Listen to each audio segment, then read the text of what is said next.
The following story has been brought to you by StoriesToInspire.org. I read there's an organization called Shuvu. Shuvu is an organization started by Rav Pam, Alav Shalom, and it was for kids that are coming over from Russia to help them serve Hashem properly. This story is about a Shuvu kid. This kid went to Shuvu Elementary School. That's elementary school, teaches them Torah, mitzvot, the whole thing. His parents were completely irreligious. And his parents were very unhappy with his elementary school education. This is in Israel. So his parents took him and put him in a completely secular high school in Jerusalem. So here's this kid who wants to do, is a good kid, but now he's stuck in a secular high school, completely public high school. He goes to the principal, he says, can I make a request? He said, can we set up a minyan 3 times a day in this school so that I could pray 3 times a day? The principal stops in his tracks. The principal is a completely secular Jew. He says, what did I say something wrong? He says, no, let me tell you what happened. I am from Europe. I grew up in Europe. My parents had a hatred for Hashem and their religion. The principal's talking.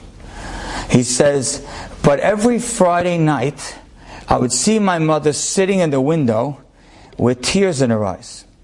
And I think that those tears were because she missed the beauty of Shabbat. He says, a month ago, my father passed away. And he hated religion. He did not ask me to say Kaddish.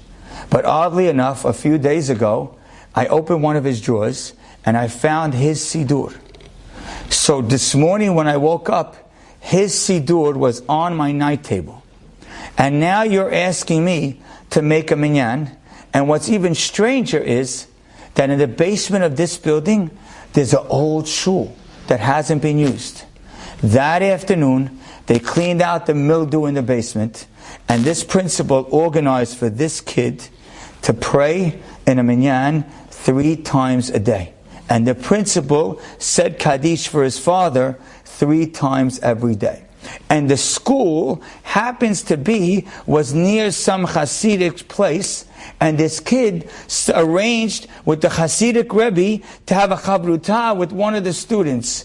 And so in this public school, this kid grew more in Torah mitzvot. And recently he got married, a full-fledged Torah Jew, in a public school.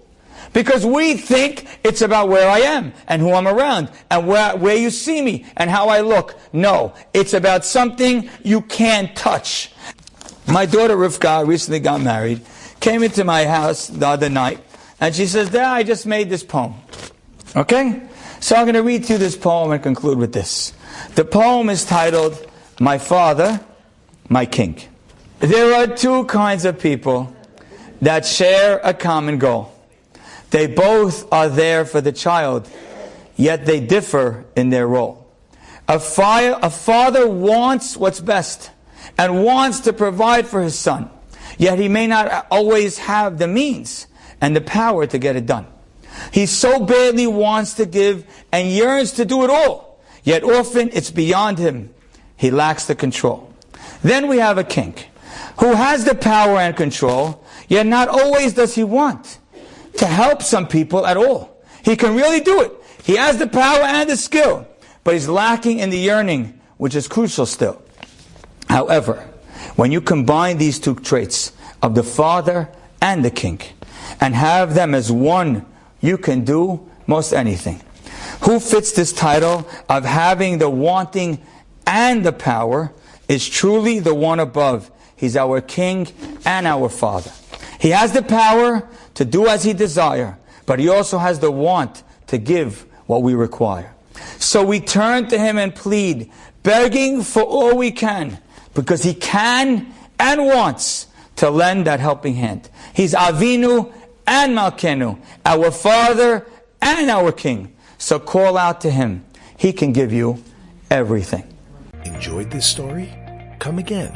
Bring a friend. StoriesToInspire.org